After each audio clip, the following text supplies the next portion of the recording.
Téléphone, c'est un miracle. Oh putain, on voit pas bien ici. C'est mieux. On voit les plantes un peu. Oui, ça va passer. Bon. Salut à toi Plante Addict, j'espère que tu vas bien. On se retrouve aujourd'hui pour une nouvelle vidéo me concernant. Enfin, on va pas parler de ma vie, quoique un peu. Mais on va surtout parler de la place que les plantes ont pris au fur et à mesure. Dans mon passé, maintenant et dans l'avenir sûrement. C'est un format que j'ai pas souvent vu chez les youtubeurs, si je peux dire ça. Mais je trouve que parler des plantes c'est bien, donner des conseils c'est bien, aider des gens c'est encore mieux. Mais parler de soi c'est un petit peu compliqué, surtout qu'à la base c'est une chaîne, pas pour moi me mettre en avant, pas du tout. Mais je trouve que c'est aussi chouette de pouvoir pas se dévoiler, mais que vous en sachiez un petit peu plus sur moi et comprendre d'où m'est venue cette passion, dans quoi elle m'a accompagné, pourquoi j'en suis arrivé là, etc. Ben, je propose de commencer de suite, ma foi.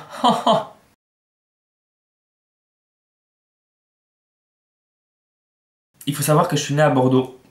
J'ai 27 ans et que toute mon enfance, je l'ai passée dans le Gers, à la campagne, dans un petit village, enfin une petite ville. Et quand t'es à la campagne et que t'as pas tes amis proches de toi, ben forcément tu te trouves des occupations. Et moi, mon occupation, ça a été un virus que ma grand-mère m'a transmis. Ça se voit un petit peu et je pense que vous l'aurez deviné de toute façon.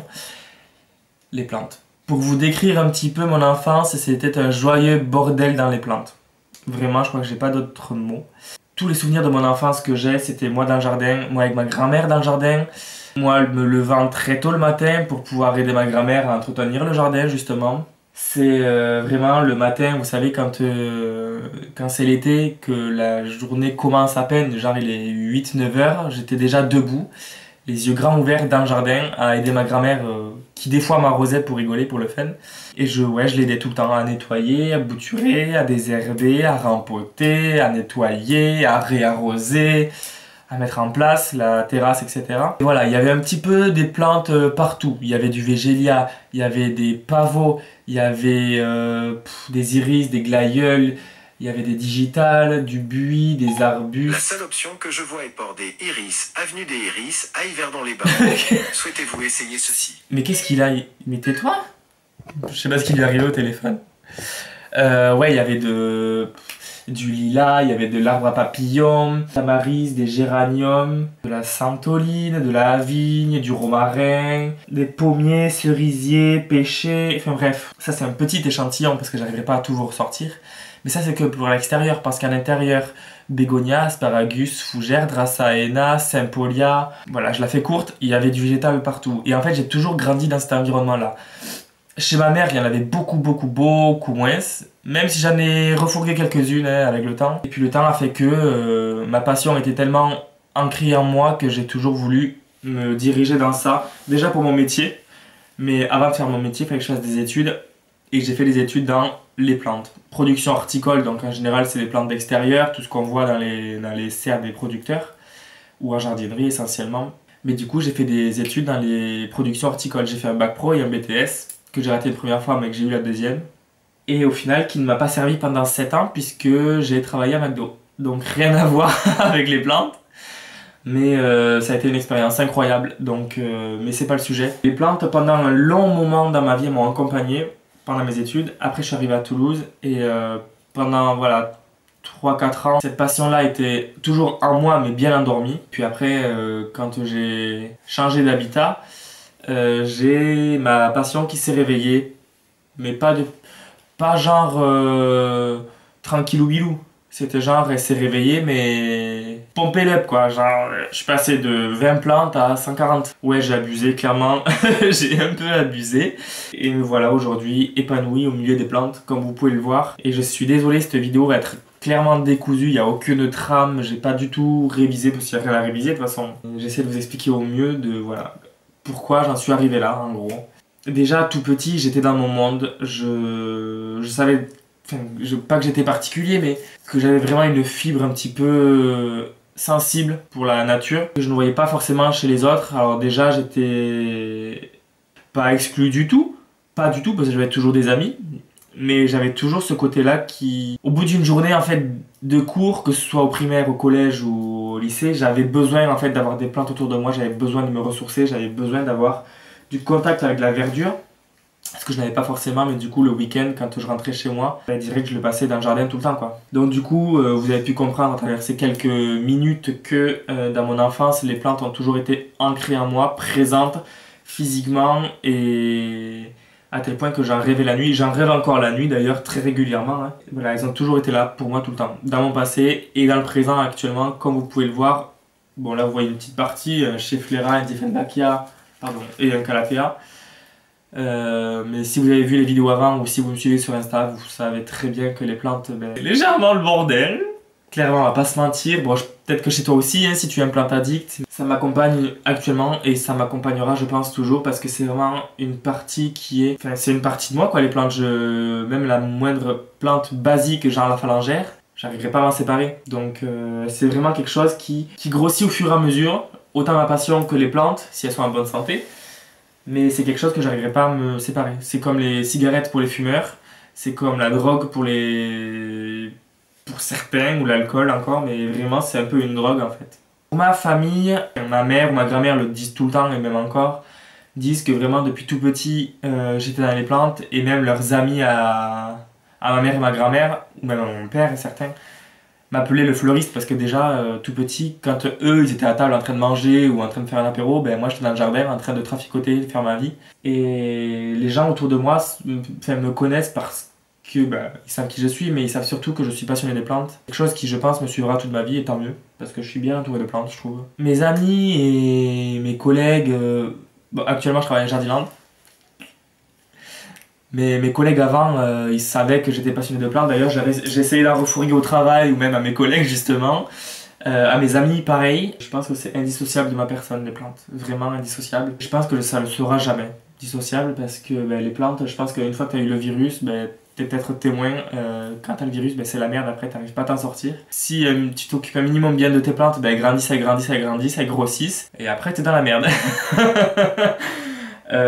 Donc pour le moment j'ai la chance d'avoir une famille et un entourage plus ou moins proche qui acceptent. Il y en a très bien qui pourraient dire que j'abuse et il y en a qui le disent que j'abuse et je suis en général d'accord avec eux, mais au bout d'un moment je les envoie péter parce que quand on dit ouais faut pas dormir avec des plantes dans la chambre ou ouais t'as trop de plantes, mais j'ai envie de leur dire parce que clairement jamais je ne jetterai de plantes sauf si elles sont mortes comme le bégonia Belitoshiba, mais ça c'est un autre débat.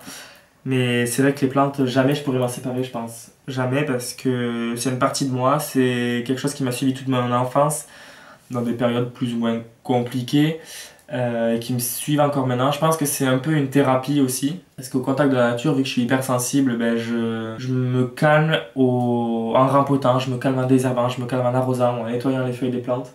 C'est peut-être quelque chose qui est un peu abstrait ou compliqué à comprendre pour certains. Ma passion des plantes m'a souvent amené à faire des choses pas forcément bien. Comme par exemple quand j'étais en stage, je me souviens notamment du stage que j'ai fait quand j'étais en bac pro.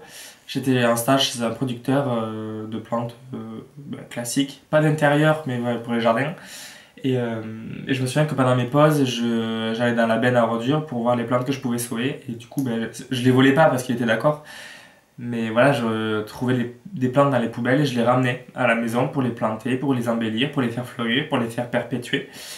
J'arrivais en général plutôt bien parce que c'était des plantes très très compliquées, il faut dire aussi. Mais grâce à ça, franchement, on a eu pas mal de plantes. J'en ai aussi volé à mon lycée à la fin de mes études. Et pendant une période, c'est vrai que quand j'allais faire les courses en grande surface, c'est vrai que tout le temps je passais par le coin plantes d'intérieur. Enfin, dans le coin plantes tout court des grandes surfaces. Et si quelqu'un travaille en grande surface, par pitié, expliquez-moi pourquoi vous avez des plantes dans des rayons où il n'y a pas de lumière naturelle, où tout le monde les laisse crever, où personne s'en occupe. C'est quoi le but? Ça sert à rien de recevoir des plantes pour les laisser mourir dans les rayons en fait. Entretenez-les un minimum, mettez-les près de la lumière, je sais pas, faites quelque chose non? Enfin je sais pas, je comprends pas. Donc du coup, oui, je le dis, c'est pas bien, mais oui, j'ai volé des plantes grasses en grande surface. Pas que des plantes grasses, mais dans tous les cas, j'ai eu des plantes gratuites grâce à ça. Alors je sais que je suis pas le seul, je ne fais pas l'apologie du vol, c'est pas bien du tout. Mais c'est vrai qu'à une période, je voulais avoir un peu toutes les plantes qui me tombaient sous la main.